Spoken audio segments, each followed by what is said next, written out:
This episode is brought to you by The Science of Scaling. And The Science of Scaling is a podcast that, honestly, you should check out. Yeah, it's called The Science of Scaling, and it's all about how to scale a business successfully, whether it's how to find outside capital or what to look for in your very first sales hire. It's a new show hosted by Mark Roberge. She's the best-selling author of The Sales Acceleration Formula. He's also a senior lecturer at Harvard Business School and the founding CRO of HubSpot. One thing that Mark mentions in the show is whether your company is valued at $1 million, $10 million, $100 million, the failure rate is the same, which means we suck at scaling. In each episode, you'll hear interviews with people like Kyle Parrish, the VP of Sales at Figma, and Kevin Egan, the head of sales at Atlassian. I've checked out a few episodes of The Science of Scaling, and it's great. Like, for me, I run a company as a bootstrap company. We're not the kind of company that's raised capital, but even still, things like sales, that's super important, and it's the lifeblood of our company. So for me, it's definitely helpful to hear how other people have sort of, who have been there and done it before, how they're actually approaching scaling. So go on in your favorite podcast app, whatever it might be, and search for The Science of Scaling. That's The Science of Scaling. Check it out. I think you're really going to enjoy it. This episode of Rocketship.fm is sponsored by Industry, the Product Conference. This October, gather with hundreds of product managers and product leaders from all around the world for 2 days of keynote talks, challenging working sessions, interactive discussions, social events, and more. Or add a third day and take part in half-day workshops with some of today's top product management facilitators for workshops on leading your teams to innovation, product roadmaps, achieving product market fit, and more. This year's lineup may be the best yet, with keynote speakers including product legend Marty Kagan. He's the author of the book Inspired, which is considered by many to be the seminal book for product managers and product leaders. There's also product positioning expert and author of Obviously Awesome April Dunford, and product leaders from Figma, IDEO, Amplitude, and so many other places. Plus, if you use the code Rocketship, you'll save $100 off your pass. Visit industryconference.com/global for more details. Again, industryconference/global for more information, but pricing increases on the first of the month, so register soon to save. So as many of you may know, I ventured out this year. I left my job as the chief product officer at Dribbble to start a brand new company, and that company is gigantic.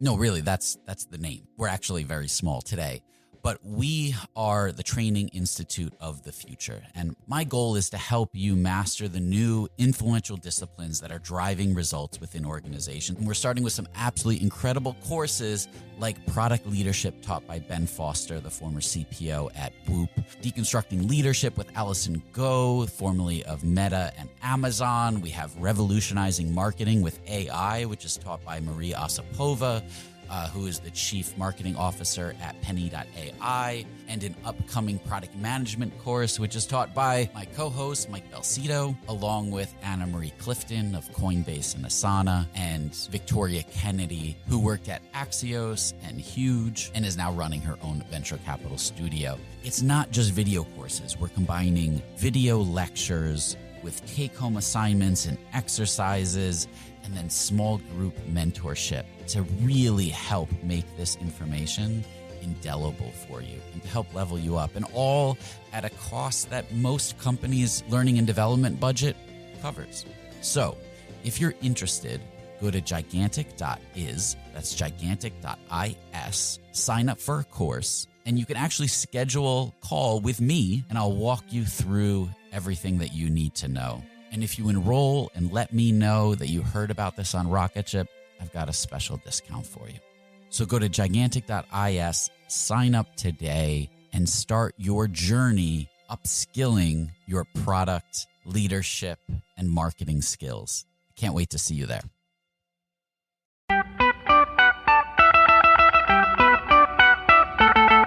Welcome to the Rocketship podcast. I'm Michael Sacca. I'm Joelle Steiniger. And I'm Matt Goldman. And we're having 20-minute talks with entrepreneurs teaching you how to launch your product into revenue. Check out our book at howtobuildarocketship.com to reserve your launch discount and to download a free chapter.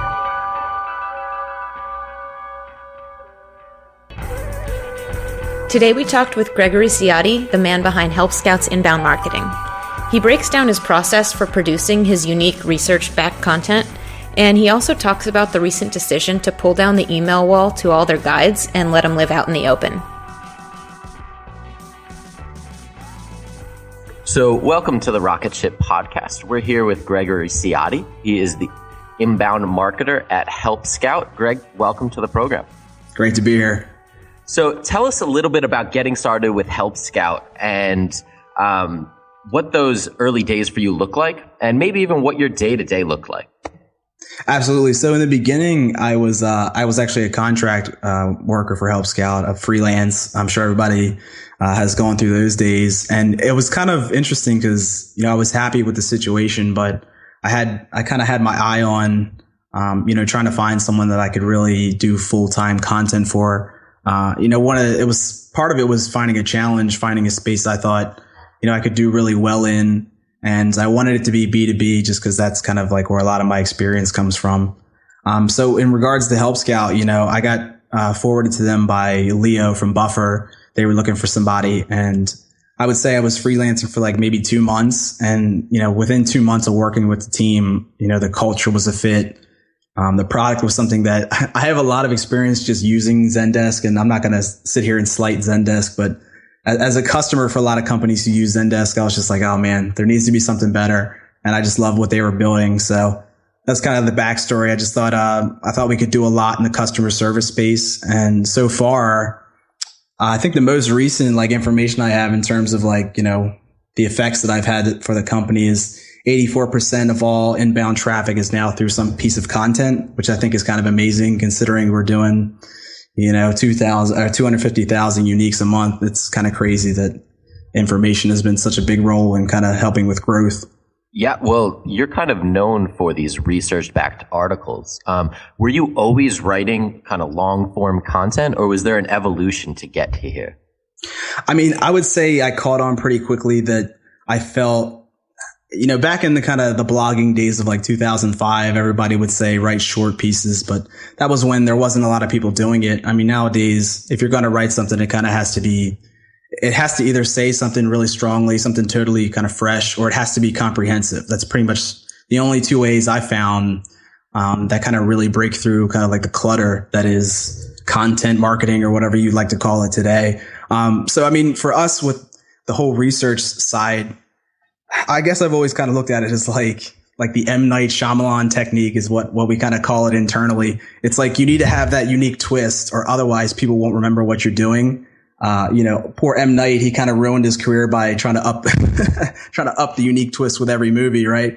But you only need to get it right once. I mean, with us, it was like we looked at customer service articles, and if you go on Forbes or something, I mean, every article is like 5 tips I pulled out of my ass this morning on the way to work. They're just awful. So we were just like, if we were going to write about customer service, what's the unique angle? What do people want to actually see about? And, it was pretty obvious. It was kind of serendipity in a way, but it was pretty obvious just given, looking into the space that people really wanted a data-driven approach to it. So within that data-driven approach, how do you find consistent content to write about?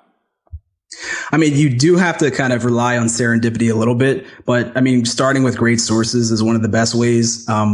Frankly, if I'm just speaking candidly, I don't think there's a single good business publication out there besides the Harvard Business Review.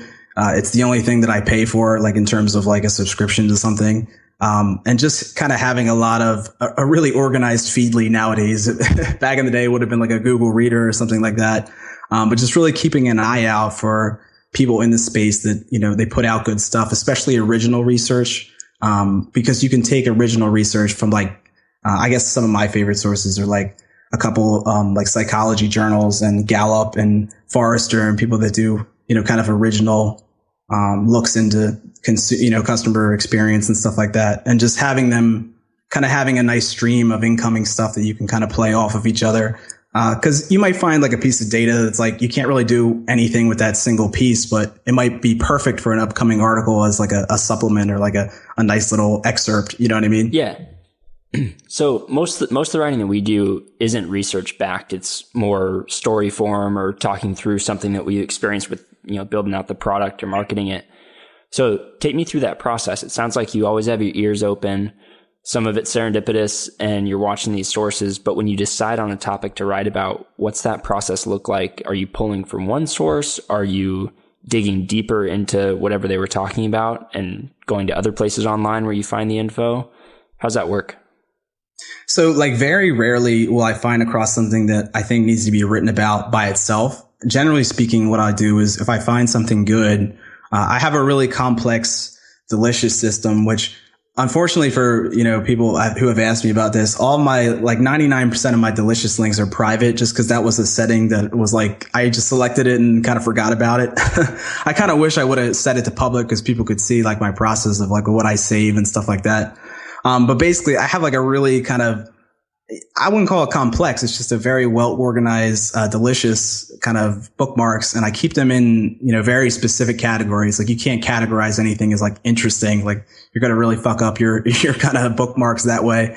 So if it's something that's customer loyalty research, I have a tag just for that and I'll tag all of that stuff. And when it comes time to, the way I like to bring research in is I like to make a point. So that's why I kind of don't really rely on a single piece. If we're going to talk about customer loyalty programs, I have a tag in Delicious that's just about customer loyalty programs. I mean, not only research, but people's opinions and stuff like that. So basically I kind of just wait it out until I find a topic that I like to kind of tackle. And I just go through and find great supplemental arguments that, kind of back up my own points and form the piece as a whole. This episode is supported by the AWS Insiders podcast. AWS Insiders is a fast-paced, entertaining, and insightful look behind the scenes of AWS and cloud computing. Hosts Raul Submaranian and Hillary Doyle dig into the current state and the future of AWS by talking with people and companies that know it best. It's a show that's full of opinions, takeaways, and untold stories about the challenges, innovations, and mind-blowing promise of cloud computing. I checked out AWS Insiders, and look, it is a fantastic show, and it's perfect for anyone in tech who's looking for some of those behind-the-scenes stories, for some reassurance that, things are a little nuts everywhere, and everyone is struggling with a lot of the same problems. The first episode of season 2 is all about filling the cloud talent gap, and it's an interesting discussion on what do we do to help to staff up internally. What are some of the challenges that companies are facing? Search for AWS Insiders in your podcast player. We'll also include a link in the show notes. Thank you to AWS Insiders for their support. This episode is brought to you by Miro. So when I was at Dribbble, over the 6 years, there was one tool that we would always use when we were doing cross-team collaboration. Whenever the collaboration started to get complex, we would bring in Miro. It made it incredibly easy to align stakeholders across regions and time zones and definitely teams with ease. And we were able to do all of that while being a completely remote team. It also has integrations into Jira, Azure, Rally, a lot of the tools that you're using already for product management and engineering. So you can import tasks from them as native cards, and it helps you see the big picture. It also helps stakeholders to understand what work needs to be done. It was incredibly valuable. And then they even have an estimation app that gives you a clear understanding of the work scope, lets you identify gaps, and then it has the ability for you to set clear expectations for delivery, especially when you're working across functions. So your first 3 Miro boards are free forever when you sign up today. Go to Miro.com/podcast. That's Miro.com/podcast. So something else that has really set your content apart is the visual style that you put on everything. I remember from day one when I started discovering the guides and things like that Help Scout was putting out, you knew in 2 seconds, even just based on that top graphic, this was a Help Scout article. Can you talk a little bit about how you started that approach, and if you're working with a designer or if you have some kind of style guide that you can jump in and crank some of this stuff out on your own? Because I know for us, it's been a big struggle when we try and put together things like slide shares or more visual storytelling. We really struggle with that. And you guys have found a way to make it look so clean and simple. So I'd love to hear your process and how you do that. Absolutely. I mean, I wish I could add a better kind of piece of advice rather than just having a good designer on hand. I mean, one of our co-founders is a designer, the lead designer, and he's amazing. And we kind of, I guess, like, my biggest benefit really is to be able to work with him directly and we never outsource like anything, design wise, which I know is, like I said, it's not really the situation a lot of people are in. In terms of like strategy, I mean, we really just looked at, I feel like design is best in those kind of instances when you look at what other people are doing and then try to do, something else. I mean, things stand out when they're different, obviously. So we kind of looked at the customer service space and found that, a lot of times if people did have a strong visual element, it was just like they were good at finding stuff on like Shutterstock or clip art. Like it wasn't anything kind of like original or compelling. So we wanted to go with like really kind of bright, simplistic kind of like graphics that summed up the article in like a single icon. Hopefully that's like the message that we get across. I mean, pretty much every graphic is like a very bright background color and an icon that hopefully sums up like what I'm about to talk about. Other than that, I do come up with the design ideas a lot of the times, but Jared is the one who implements. And a lot of times actually his original creations are he just comes up with it, does it himself. And by the time the article is ready, it's already there. So I'm kind of spoiled in that regard. In terms of, our resources, that's another thing where like I'll have a brainstorming kind of, I guess, value add. I'll kind of help with ideas and stuff like that. But I'm open to admit I very much like kind of use Jared as a crutch because he just has everything in terms of design down pat. I really don't have that much input there. I wish I had a better answer, but that's just the truth. Well, it kind of brings us to a change you made with the resources yesterday, where you used to have them all behind an email wall and you had to sign up to download the PDFs. And I think you were taking those PDFs and putting them up on the SlideShare sites too, but now they're totally public and they're all HTML pages. So I'm curious, I mean, we can talk about the marketing implications of that, but I'm curious if that's going to simplify the process of releasing these. If you guys have a framework in place now where, you have a block quote style, you have an image style, and you need those graphics produced, but where if, you or someone with a bit of front end chops could put together one of these guides without having to sit in Photoshop for hours on end, producing it piece by piece. Has that changed the process at all? Oh, there's definitely like a style guide, I guess you would call it, for the resources. It definitely has I guess you pretty much described exactly what I would have said. It kind of has simplified the whole process because, in ebook design, there's just a lot more to it. I mean, and there's a lot of things that I feel like are more difficult to convey on a single ebook page than what you can do off of an not infinite, but a lengthy scrolling page, if you get what I mean. So it's definitely been a big kind of, a big burden has kind of been lifted in terms of what it takes to create this stuff on the back end. And yet, the final product I think is just as beautiful. So talk to us a little bit more about opening up this wall.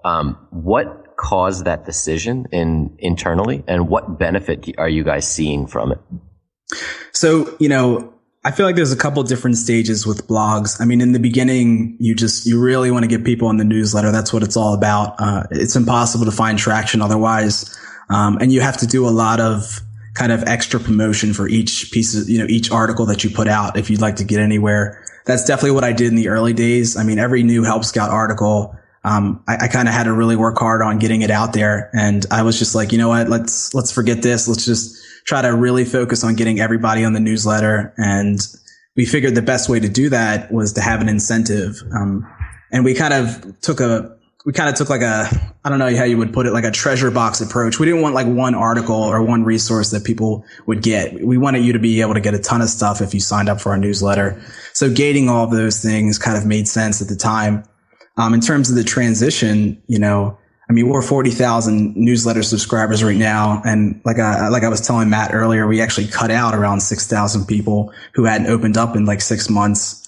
So, we're growing the newsletter so fast. It's like, why do we bother kind of doing, we used to use these kind of opt-in pages for like guest posts and stuff like that. And those don't really have the returns that they do, nowadays.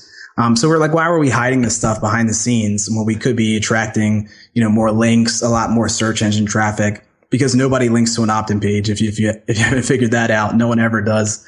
So, one of the things that we found like right away, just to give you kind of a simplistic example, we opened up the art of customer loyalty, and within like a couple days, it was in the front page of Google for customer loyalty. Right now it's kind of doing the Google dance. It's bouncing around a little bit.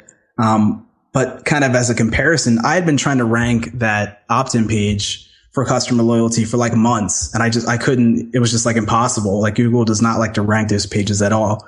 And yet we opened it up, and within 3 days we're at the front of, we're the first page of Google. It's definitely a big return in terms of kind of just opening up for everyone. So was that your dry run? Did you do that before you opened everything up to see how it would work? Yeah, that was the first thing that we kind of switched over to the open style.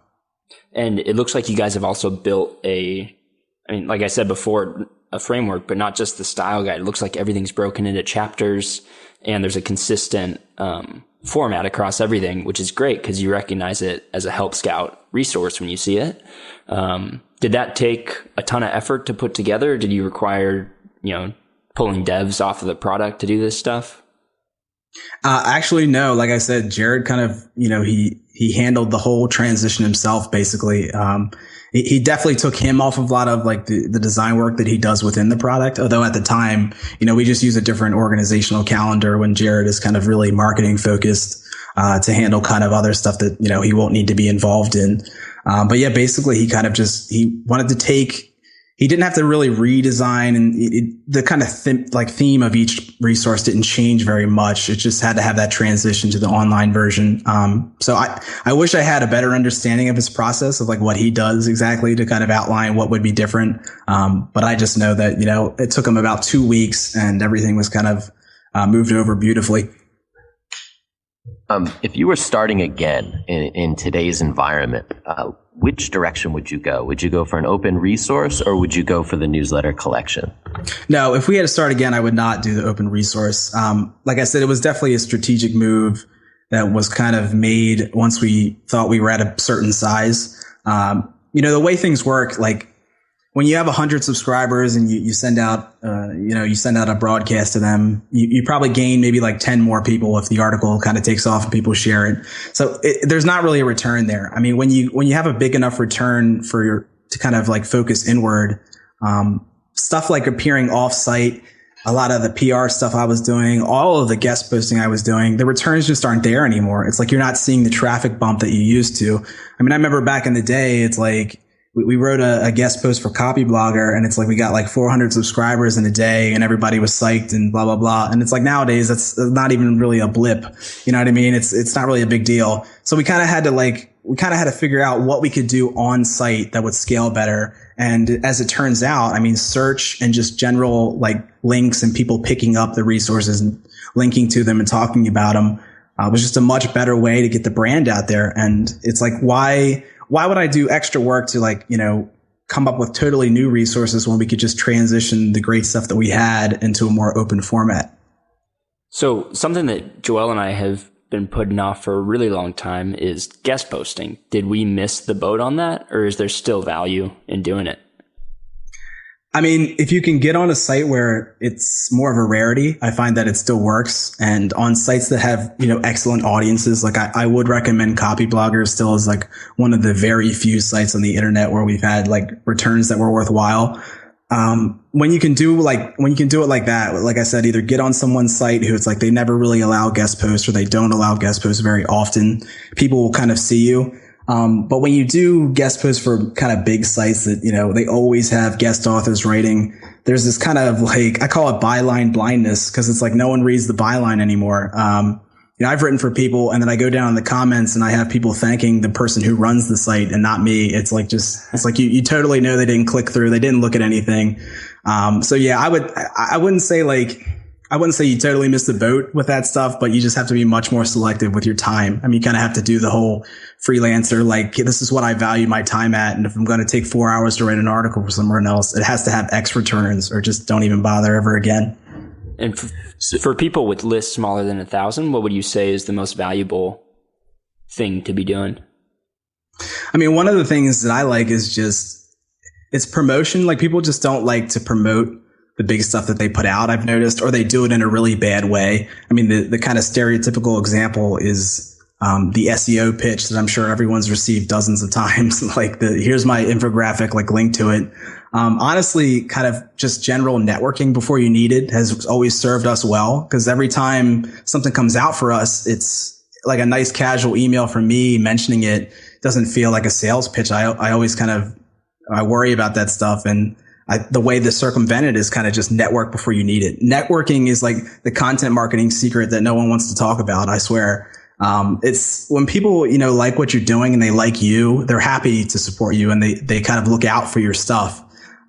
So if I were to like give one piece of like content marketing advice, is just, be a networker, be someone who connects with interesting people, and you'll find all of those like marketing terms, like the inbound links that you need, blah, blah, blah. They'll just happen naturally because people with websites will link to you because they like you. I mean, I know it's not the most surprising thing out there, but I swear it's like no one ever does that. They keep cranking out articles and then they try to like cold pitch to people like me. It pisses me off, but it's like, yeah, if I were to give one piece of advice, man, I just look out for people doing interesting things and kind of, make relationships with them. Yeah. Networking is this dirty word. You go through school and they teach you it's one thing that, sucks and there's no way it could work, showing up to a room of people where everyone's trying to sell each other stuff that nobody wants. And then, through Twitter and the internet, it's completely different. Everything changed for us about a year ago when we started talking to people. And that was probably around the time that we talked. And we hopped on Skype and you helped me out. And since then we've kept in touch over email and Twitter. And it's the reason why you're on today. It's definitely, we're gone from the era of like slick back hair and business cards. Like that era is over. Yeah. Yeah, totally. Huge impact. And what you guys do, honestly, is something, I'm really interested in, because it kills two birds with one stone. It's such a great way to kind of like candidly talk to people, but also have like a system that gets something out of it, like a podcast that people will listen to, and that serves as like an inbound experience in itself. So yeah, any way you can kind of incorporate just getting to know people. All of our stuff really has taken off on the back of just people really like looking out for us. I mean, you'll see that we're featured in like the Buffer content suggestions all the time. And it's just, why is that? Just because we're friends with the company. Like making friends really goes a long way in terms of, getting people to pay attention. So going back to the beginning, you said that Leo from Buffer made the intro to Help Scout. How'd you know him before? What were you doing before Help Scout? Honestly, I mean, this is kind of validation for that technique, but honestly, I just reached out to him via email and saying like, I was loving what Buffer was doing.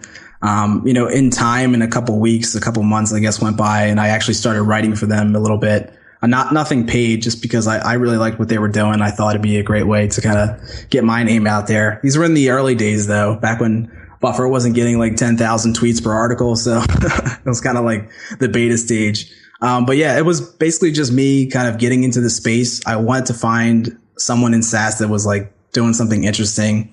Like I said, I wanted to be B2B, which is why, if you're curious, I never kind of like went with Buffer in terms of full time. So yeah, it was kind of just a friendship between me and Leo, which is crazy, because we've never actually met in person. It's crazy that the internet can allow like a relationship like that, even though we've never even had the opportunity to shake hands yet. Yeah, it really is. It's an incredible tool.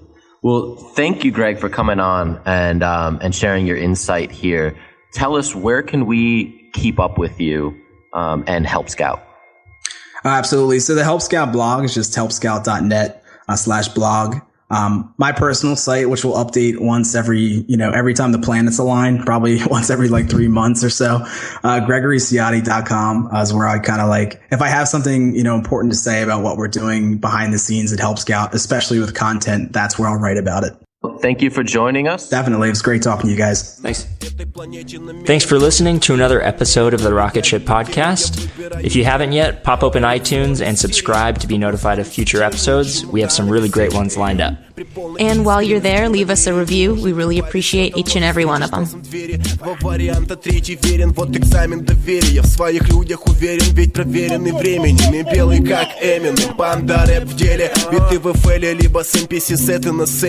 Если социум не заценит, своих зацепит. Приятней денег, только руки в небе. Ценим мгновенье.